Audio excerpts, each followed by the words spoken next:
participation du Français Rudy Gobert, 3e Français à jouer dans cette compétition. Format un peu particulier cette année en hommage à Kobe Bryant. Le trophée a été renommé en honneur de la star, le Kobe Bryant Award. Voilà, c'est la fin de cette édition. Bonne journée à tous. 7h45, l'invité du jour, en direct sur 92.3 et en vidéo live Facebook sur la page RGFM. S'il y a un chiffre à retenir et qui va un petit peu poser le débat de cette interview ce matin, c'est 363 718. C'est depuis la création de l'association Épile Lumière en 1993, l'argent qui a été investi finalement au bénéfice du bien-être des enfants hospitalisés. Et voilà pourquoi, on aime bien cette association Épile Lumière que l'on reçoit ce matin. En tout cas, ses représentantes, la présidente Viviane Lesage. Bonjour Viviane. Bonjour. Merci d'être avec nous ce matin. Et la secrétaire Sylvie Vola. Bonjour. Bonjour. Également. Voilà, ce chiffre, il témoigne finalement de l'importance de l'association. Alors je sais que vous n'avez pas forcément vous envoyer des fleurs, mais quand même 363 000 euros investis au bénéfice donc des enfants malades, ça fait plaisir bien sûr, c'est un gros travail. Oui, un gros travail, c'est quelque chose dont nous sommes fiers et même les pédiatres nous disent qu'ils ont de la chance à Montluçon d'avoir des associations pour leur apporter cette aide parce que dans des villes beaucoup plus grandes que Montluçon, ça n'existe pas. Donc oui, nous sommes légitimement fiers. C'est le travail de toute une équipe, de tous les épis, à peu près une vingtaine de personnes. Et mais c'est tellement beau et c'est tellement ça apporte tellement de bonheur que on en est fiers et heureux. Bien sûr, l'assemblée générale de l'association se tiendra ce vendredi 18h30 salle Berry, service pédiatrie au centre hospitalier de Montluçon. C'est donc l'occasion de parler de l'activité 2019, des projets 2020. On va en parler. Juste un petit mot pour les néo-montluçonnais ou ceux qui ne connaissent pas forcément Épile Lumière. On peut rappeler un petit peu très rapidement l'historique, mais c'est une association qui a aujourd'hui 27 ans à peu près, c'est ça ? Oui. Par rapport à moi, elle est toute jeune, oui. Je n'ai pas dit ça. Oui.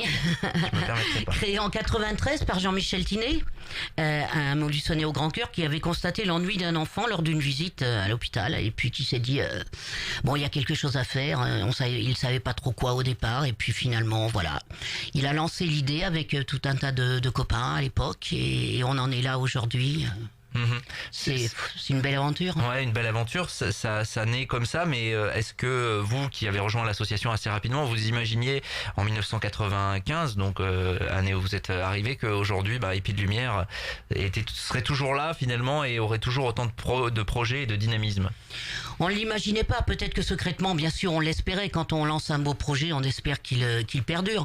Mais c'est vrai que c'est chouette, quoi. C'est vraiment une partie de ma vie dont je suis très fier et qui m'a apporté énormément. Sylvie Vola également, Oui, vous êtes arrivée à peu près dans les mêmes années, c'est ça, au sein de l'association?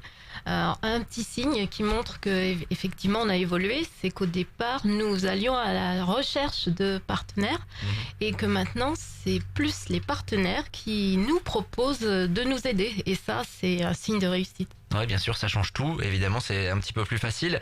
On le dit, enfin, facile. C'est peut-être pas le mot. Il faut quand même se battre, j'imagine, au quotidien. Oh, c'est pas vraiment se battre, parce que la cause de l'enfant malade, c'est une cause qui touche encore énormément de gens, tout le monde même, je dirais. Donc, voilà, ils sont pas difficiles à convaincre. Après, tout le monde n'a pas forcément les moyens, la conjoncture ne s'y prête pas trop non plus. Mais quand on parle des enfants malades, on a au moins l'écoute. Oui, bien sûr. Ouais. Bien sûr, ça pose un petit peu le cadre. Parlons de ce qui a été réalisé en 2019 pour être vraiment concret, finalement, sur ce que vous avez fait. Il y a eu beaucoup de choses. Je me souviens d'avoir fait quelques inaugurations, remises de chèques notamment. Oui. Qu'est-ce qui s'est passé en 2019 ? Alors au sein de l'hôpital en lui-même, on a poursuivi bien sûr toutes les fêtes du calendrier, fêtes de Noël, Pâques, Halloween, pas cette année puisqu'il n'y avait pas Il d'enfants. n'y avait pas d'enfants pour Halloween cette année, c'était bien. D'accord, oui, c'est plutôt une bonne nouvelle. Fête des mères, fête de la musique. Donc ça, ce sont des animations avec les animations mensuelles qui sont habituelles. Donc en animation mensuelle, on a des ateliers jeux, travail manuel, marionnettiste, magicien, coiffure, maquillage. Gymnastique. Voilà. Et on recherche un clown ou un musicien. Alors justement, c'est le moment peut-être à 7h49 là, de passer un appel. Oui. Parce que Voilà, vous avez des besoins finalement. Oui, nous avions un musicien qui est hélas décédé, qui nous manque, un guitariste, et nous recherchons un musicien qui pourrait une ou deux fois par mois venir faire une petite heure d'animation. Chanteur en plus, ça serait bien. Et c'est alors s'il était en plus musicien, chanteur et clown, là, ça serait vraiment merveilleux. Oui, parce que vous cherchez un clown également. On cherche un clown aussi. Ça, on doit pouvoir trouver. Hein.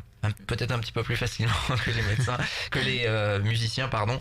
Mais c'est important, ça amènerait finalement de l'animation là. La oui, musique. Le clown, les enfants aiment bien. Quoi qu'il y en a, les plus petits ont peur. La musique, c'est important aussi. Ça, voilà, ils peuvent faire chanter les enfants. Ça manque. Bon, n'hésitez pas à vous rapprocher de l'association. Voilà. Si vous avez envie de consacrer un peu de temps, avec, j'imagine, comme bénéfice finalement à retirer ses sourires. Hein, c'est ça, oui, c'est ça qui vous nourrit. Voilà, finalement. c'est ça. Ça C'était... c'était. Oui, puisque l'ensemble des intervenants d'ailleurs sont bénévoles et ne viennent que pour obtenir les sourires des enfants. Bien sûr. Les interventions, donc oui, vous l'avez dit, il y a beaucoup de choses, hein, de la magie, voilà, des choses comme ça. Voilà. Et on a également cette année deux nouveautés. On a le groupe Selenium qui est venu pour réaliser 2 après-midi jeux de société et un groupe de jeunes, Top Ado, qui est venu également en 2 fois pour de l'origami, de la magie, du maquillage, etc. C'est 144 animations en 2019. Oui. Ça se voit pas forcément, c'est vrai. Mais vous êtes là, quoi, 144, on fait le calcul, c'est quasiment tous les 2 jours, quoi, ou tous les 3 jours. Pratiquement. Et je tiens à dire que contrairement aux mauvaises langues, il y a beaucoup de jeunes qui s'investissent. On a de l'aide. On a de l'aide. Le conseil municipal jeune, par exemple, qui nous fait une collecte de jouets, ce qui nous permet de ravitailler toutes les salles d'attente de l'hôpital, où tout est hélas régulièrement volé. Je le précise aussi. Et les élèves d'Uriel, par exemple, qui ont du collège Georges Sand, qui ont organisé un cross parrainé. Il y a beaucoup de jeunes qui s'investissent. Hein. Il faut pas croire que tous ne sont qu'accros à leur écran et se moquent du restant du monde. Non, il y a beaucoup de jeunes qui s'investissent. C'est bien de le dire. Il faut de temps en temps. Ouais. Il y a ces animations et puis il y a donc toute la recherche de fonds qui vous permet de financer ou d'aider au financement en tout cas de choses concrètes qui améliorent le quotidien des enfants. Alors expliquez-nous un petit peu. Alors, on a une subvention municipale, hein, c'est de 120 €, plus une subvention indirecte par le prêt de matériel qui doit se monter à peu près à 2000 € par an. On a des partenaires fidèles comme la Chouette Laverie, comme El Padre, on a le droit de citer, tant pis c'est fait. Allez-y. On a... Le Havana Café, les 12 apôtres. Alors par exemple, dans les restaurants, pendant 1 mois, ils reversent 1 € à chaque repas servi. La Chouette Laverie, par lessive. 1 € par lessive. Et en plus, bénévolement, elle nettoie nos mascottes, ce qui représente une somme astronomique par an. Voilà, donc on a des gens comme ça, puis des interventions auxquelles on ne s'attend pas, comme le Cross d'Uriel, comme le Rallye des Princesses. Des concerts. Voilà, les concerts organisés au profit des PI, ça fait toujours plaisir. Mais il n'y a pas de petits dons, c'est l'action qui compte, c'est le geste. Bien sûr. Un peu plus de 10 000 €, je crois, vous me disiez tout à l'heure. Finalement, c'est la somme qui a été investie dans des projets d'amélioration du quotidien des enfants malades. Il y a eu pas mal de choses réalisées. Est-ce que vous pouvez nous en parler un petit peu cette année ? Sylvie va le faire. Alors, on a eu l'achat d'une caméra pour la salle de thérapie d'échange et de développement du centre médico-psychologique de Jean Billot. On a également finalisé la décoration de l'unité médico-judiciaire qui avait été inaugurée en 2018 et nous avions participé avec d'autres associations, bien sûr, puisqu'on n'était pas à l'initiative de ce projet. Et c'est la seule unité de ce genre dans l'Allier.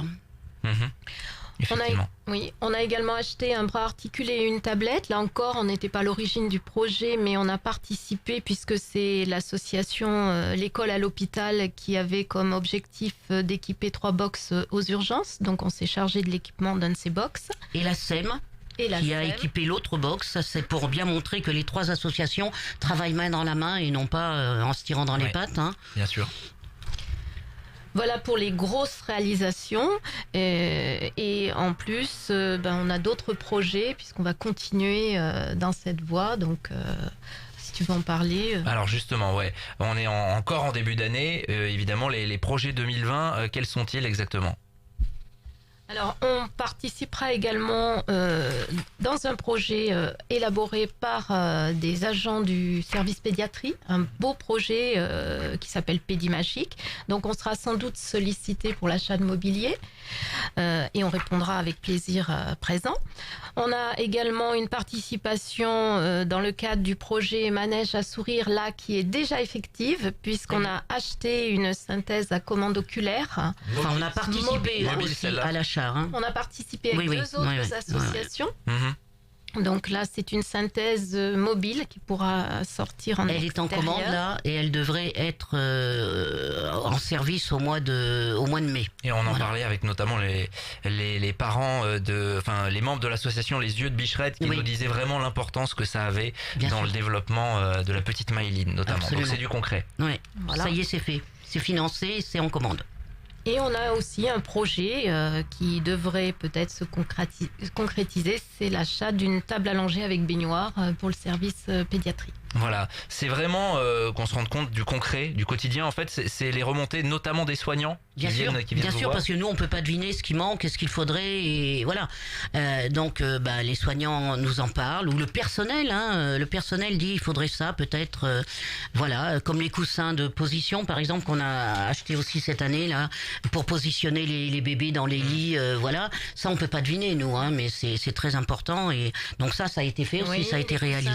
D'allaitement. Des coussins d'allaitement, vaisselle décorée, toutes ces choses-là. Porte-bébé, coffre de rangement, enfin tout le matériel qui aide au quotidien les équipes soignantes. Et du concret aussi, c'est votre présence avec ce qui fait peut-être un peu votre marque de fabrique en plus aujourd'hui, c'est les mascottes. Elles vont bien ces mascottes, tout va bien. Plus ça va, plus elles ont la grosse tête, c'est épouvantable. Ouais. Elles ont, ce sont les vedettes de l'association, elles sont connues. Il y a beaucoup de demandes, vous êtes sollicité par diverses les associations. fêtes de village. Maintenant, on va même aux anniversaires particuliers. Là, elles vont être au Bœuf-Villers, donc. Ah non, mais elles plaisent ces mascottes. Elles sont, on est vraiment ravis. Et elles sont un peu représentatives de l'état d'esprit, peut-être des c'est le pédilumières. jeu, c'est la douceur, c'est le câlin, c'est le bisou, c'est voilà. Voilà, et voilà pourquoi on voulait en parler notamment ce matin avec cette assemblée générale qui se tiendra donc vendredi. Salle Berry, service pédiatrie au centre hospitalier de Montluçon. S'il y a des gens qui veulent s'investir, bien évidemment, ils sont les bienvenus. Absolument. Et notamment des musiciens et des clowns. Oui. Bon voilà, on va voir ce qu'on peut faire. Vous ne faites pas passer de casting, il n'y a pas de souci. Non. Ça va bien se passer. Voilà, on voulait parler de l'association Épi de Lumière ce matin, avec donc cette somme à retenir, notamment c'est plus de 10 000 € cette année qui ont été investis. Et c'est une petite année, mais bon quand même, il y a eu plein d'actions, plus les 144 animations en service de pédiatrie. On voulait faire un petit focus. Bravo à tous les bénévoles, bravo à vous. Merci à vous. Merci de votre soutien. D'être venus ce matin, d'avoir répondu à notre invitation. Viviane Lesage, Sylvie, Vola, on vous remercie. Et nous, on va continuer le direct, il est 7h57. 7h45, l'invité du jour. En direct sur 92.3 et en Facebook Live vidéo sur la page RGFM.